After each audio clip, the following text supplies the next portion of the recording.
We're living through a period of history in which there is an understandable but utterly wrong tendency to treat racism as if it were a mental illness or even as if it were an epidemic to be contained, a type of communicable disease, as if racist attitudes are passed on from parents to their children, passed on from school teachers to children even, as a sort of contagion to be contained. To a very large extent, obviously, when we're talking about racism, we're talking about something that is primarily emotional rather than rational. And yet it's the rational part of the equation that's the most important to address in politics. If you had been born and raised in Israel and completed your military service in Israel, how do you think you'd feel about Germans? Let's just specify, if you were under 30 years old, how do you think you would feel as a contemporary 21st century Israeli Jew about Germans who were also under 30 years old? There's no chance they're directly responsible for the events of World War II and the Holocaust. When you have grown up with the central tragedy of the history of your people being a part of your education, a part of your experience of the world, being part of the founding mythology explaining why you're living where you are in the conditions you're living in them, the creation of the world as you know it hinges on this cataclysmic genocidal event, even if it was in your grandparents' lives or your great-grandparents' lives, right? How do you think you'd feel? Is it possible that you would be just a little bit racist? If you had been born and raised Cree or Ojibwe or Mohawk or Navajo, if you had been born and raised as one of the indigenous people of the United States of America or Canada, how do you think you'd feel about white Americans?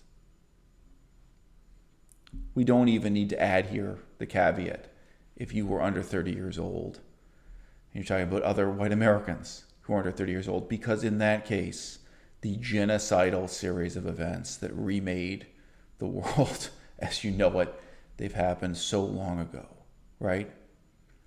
And yet the consequences remain so hard for us to deal with, okay?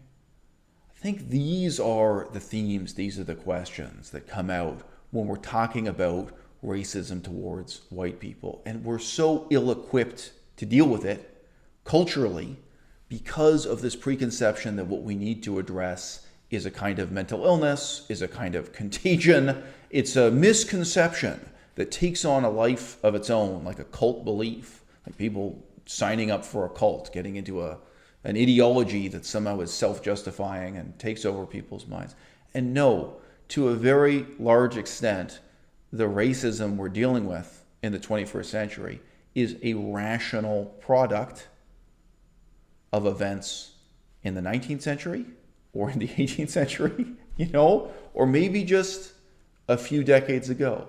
Now, of course, racism is still bad and evil and wrong. The fact that you personally may have had really negative experiences with white people your whole life,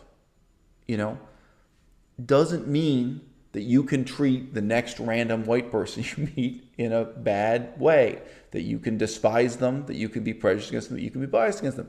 Even if the last 19, 20, 30 white people you've had to deal with face to face, you've had this kind of conflict with, even if you were raised in a situation as extreme as the indigenous people of North America, this kind of cultural context in which you were raised as a member of a defeated nation, and you had to wear the symbol of that defeat on your face at all times, and you went to ceremonies where you sing and dance But every year there are fewer people who can even understand the lyrics in the songs anymore, right?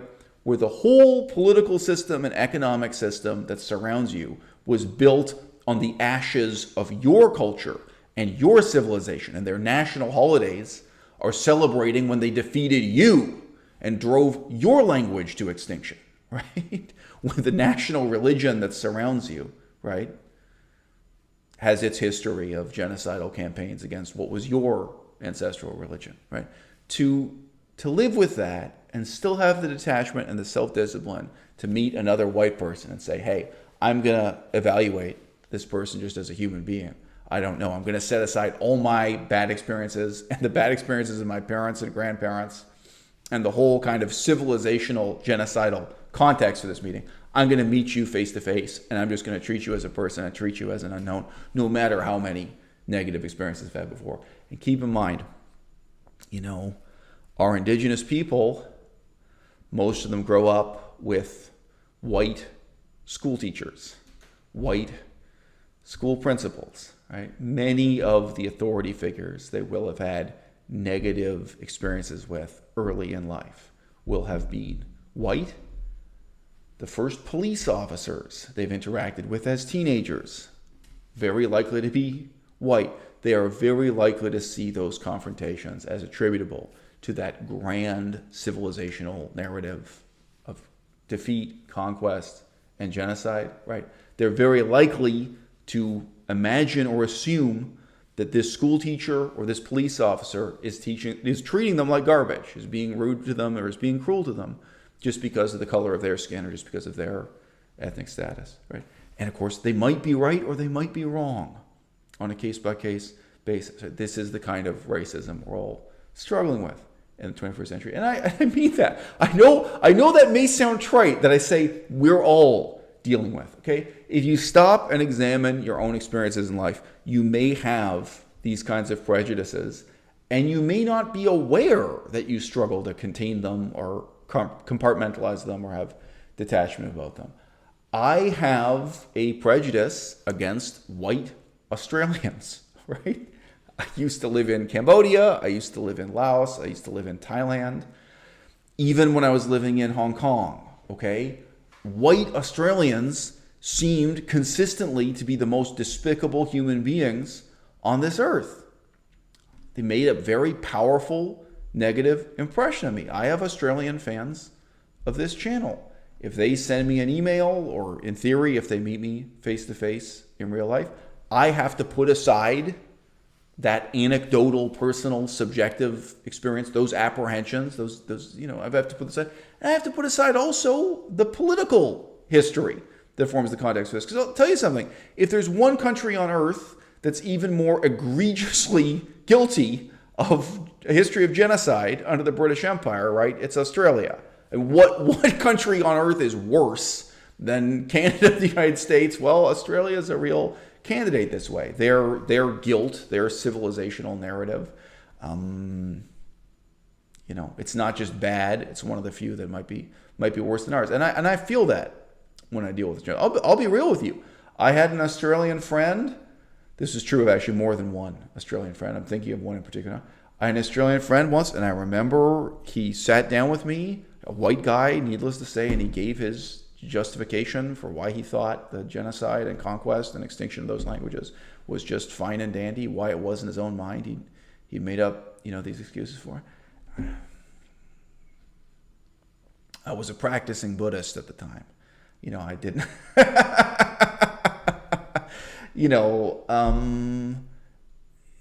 Boy, I hated him. I hated him for it. And we remained friends for several years after that. I was disciplined about it. But, wow. And I've got to say, there's part of me, just even from that one conversation, it's not the only conversation I've had like that, I still carry it with me when I meet other Australians. I do. And I've known so many Australians who were studying Buddhism. They were into alternate hippie lifestyle, alternate religion. They were into kind of counterculture. They weren't, strict adherents of kind of British Empire Anglican tradition. But still, they were racist against indigenous people. They were racist against Aboriginal Australians. They were pro-empire, pro-genocide. There's still part of it. Like, oh, okay, so you want to meditate and embrace something that comes out of Asian culture, right? But you can't question this aspect of your own culture. Woo! Okay, I've got conflict there. I've got a kind of prejudice, a kind of racism against white Australians, and it's partly that personal experience that biased me that way, partly a broader political, historical, civilizational narrative. Okay, and I still have to meet them face to face on a case by case basis. I have to treat each and every Australian I meet as an unwritten chapter in my life, as a blank sheet of paper.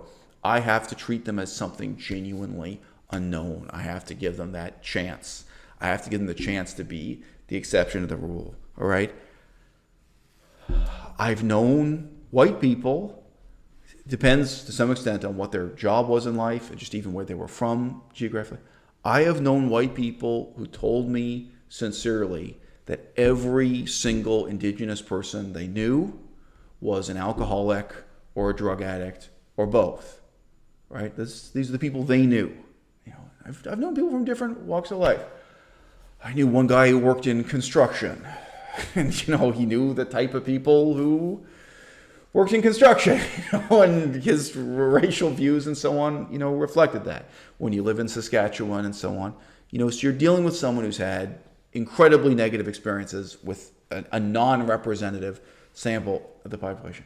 And what I say to those people every time is, look, it wouldn't matter if 90% of them were drug addicts and alcoholics. Even if it were 90%, you still have to have an absolute moral commitment. Not to them, to yourself, for your own moral integrity, right? You have to be committed to meet and speak to each and every one of them face to face with total detachment, right? Detachment over your own feelings, detachment over whatever the statistics are, right? You have to be willing to meet them as a human being, on neutral ground, and let them show you who they are each and every time, even if you are disappointed each and every time. Again, you might work behind the counter of a liquor store. And you know what? A remarkably large percentage of the people you meet as your customers are alcoholics. You might work at a strip club. And for different ethnic groups, you're meeting people kind of at their worst. Some of the people you meet, they might, other times of the day, if you met them, you might have a different impression of them. And you're seeing these guys when they're drunk and on drugs and trying to harass the women in the strip club or whatever. Different people are working in these different contexts. I said, I knew a white guy, and he had been married to more than one black woman. His own children were thus half white, half black. He worked in construction. His level of racism against black people was just mind-boggling. It's just, it's like your wife is black, your kids are black, you really live, and yet, nevertheless, you're so racist against black people. And he would tell you, it was based on years of experience working on the construction site. He had his reasons, right? It was a kind of rational racism, right? But rational doesn't mean good. It's rational, and it's still something you have to overcome. And how are you going to overcome it, right? You've got to overcome it through detachment and through what I call active research. Active research leading to an informed opinion, all right? In the 21st century, it was completely predictable that this would be the century in which racism against white people would intensify as never before. Things that were unknown are becoming known. Things that small numbers of scholars had to find in an archive are becoming instantly Google searchable. Right? If you're Korean, how do you feel about the massacres that took place in the Korean War? how are Koreans in the future going to feel about those massacres? They're becoming more known. They're not being forgotten. They're becoming instantly accessible, instantly knowable in ever greater detail. We even have photographs. If you live in North Africa, you're born and raised in North Africa, how do you feel about the history of the French Empire? Really, we could say any European empire, the Italians and others, and the British, of course, all had empires in Africa, right? How do you feel about it? Something that in the past might have been a rumor or word of mouth spread around by your grandfather. All the archives are on the internet now. In just a few mouse clicks, you can get... I've been in the torture chambers that the French Empire used in Laos. By the way, it's a funny story. I wasn't tortured there, but I've been in the building. Okay, you can get the records of who tortured who and why. You can get the records of what they did to suppress rebellion. In Cambodia, it was a real example. They would line up groups of 10 Cambodian men. I'm sorry, I think it was actually 12, and they would kill 10 of them. I was going to say it was 9 out of 10. I think they would kill 10 out of 12, and then they would send 2 of them away alive, so they'd spread the story of this execution. Random massacres taken out. It's not becoming forgotten. It's becoming more easily knowable in ever greater detail. So let's say you're someone born and raised in North Africa. How do you understand your own identity? How do you relate to white Europeans as that history becomes more instantly and verifiably known? Okay. Let's take a step back through the centuries. How are you going to feel about the fact that your indigenous culture, your indigenous religion, your indigenous language, and most of the things that made your civilization great were wiped out by Islam? North Africa is now a mix of various indigenous peoples and more or less Arabicized peoples through the massive civilizational expansion of the Islamic world, right? I have met and spoken to a small number of North Africans who said openly that they bitterly resent the fact that their indigenous language, their indigenous culture was wiped out by the Muslim empires, that everything good about their people and who they could have been and what they were before, that this was suffocated by Islam. And one said to me, that's why I'm an atheist. I mean, not all these people were atheists. You know, there was one guy, I didn't talk to him face to face, I talked to his girlfriend. And he was born and raised in Central Asia. And he intensely and in great detail knew about the Buddhist religion that was indigenous to his country and what those customs and dances and costumes were like. And he knew that they had been exterminated by Islam. So in the same way that some people, whether in Australia or Canada, you know, they regard themselves as a defeated people, as a conquered people, and then they look at racism and racial politics through that lens, right? These are people who are even looking at the status of Islam in their culture, the domination of their culture by Islam, and looking back at history and saying it didn't have to be this way, right? We could have ended up being a country that's more like Japan or more like Thailand. We could have had our own unique, you know, cultural story that emerged out of a mix of Buddhism and animism and other, you know, cultural influences. And instead, this was suffocated by Islam, and they resent it, right? And a new kind of national consciousness, a new kind of racism, right, may now emerge out of that resentment. The world is changing in ways that are difficult to trace, because precisely the sort of information that used to be the exclusive domain of scholars is becoming instantly clickable on the internet. It's becoming knowable and verifiable, and it's going to shape people's lives to a much greater extent than rumor and innuendo passed on by their parents and grandparents. Okay. The mythology that made the British Empire make sense has died. Okay? And what has replaced it? What's replaced it are instantly clickable archives that are going to include the details of, and sometimes even photographs of, people being tortured to death. The mythology that made the French Empire make sense. The mythology that made the Portuguese Empire make sense. And the Dutch Empire. The mythology has died out.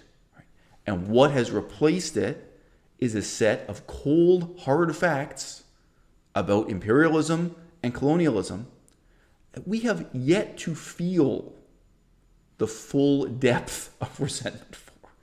I had one friend, we now haven't spoken in many years, 6 years or so. I had one friend who was Chinese, ethnically Chinese, married to a white man. Their child was half white, half Chinese. They moved to Africa together.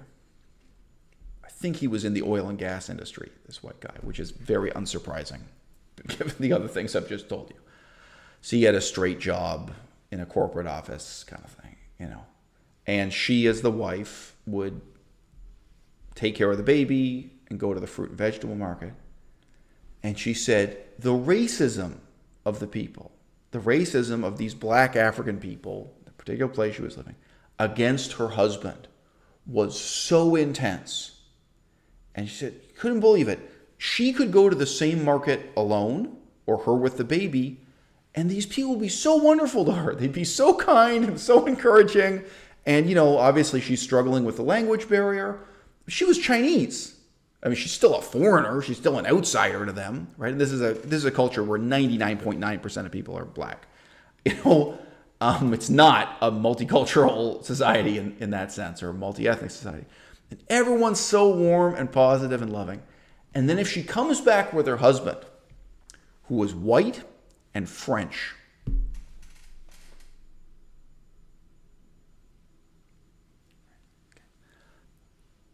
I understand most people will have clicked on this video thinking you were going to get some kind of catty, shallow commentary on what people say on Twitter, what people say on Facebook, and what people say on Instagram. The widely observed fad or fashion of blaming white people for everything, and even using white as an insult, attacking vegans as white vegans, and attacking different ideologies and schools of thought as white. Okay? It's a little too easy. It's a little too easy. You know, in the middle of Beijing, China, politically, economically, and militarily, one of the most powerful places in the world, right? They have giant portraits of two white men in Tiananmen Square, Karl Marx and Friedrich Engels. If you grew up in China today, if you grew up in Cambodia today, don't you think you might feel that everything that was good and right about your country was destroyed by white people and by white people's influence? The influence of the West, of European civilization, of Europeans, of white people. It's not limited to colonialism. It's not limited to imperialism. And it's not even right wing. That's kind of the implicit stereotype. Okay? There's this whole other can of worms. There's this whole other unfathomable legacy that is now going to inspire resentment and, frankly, racism as the people of China and the people of Cambodia wake up to the extent to which their culture, their language, their civilization was ruined precisely because they embraced white Western ideas. They worshipped Karl Marx and Friedrich Engels, and to some extent people like Lenin and Stalin, that they adopted the white man's wisdom and they burned down their Buddhist temples. They burned their books. They adopted a fundamentally self-hating attitude of trying to destroy everything about their own culture so that they could dress like, compete with, and imitate white Europeans. I think the 21st century is going to be the first century of a blossoming, ongoing global culture of anti-white racism, such as has never been documented in the history of the world before. What we see now unfolding within the United States of America, on Twitter, on Facebook, it's a joke. Don't laugh. Take it seriously. It's a harbinger of much worse things still to come.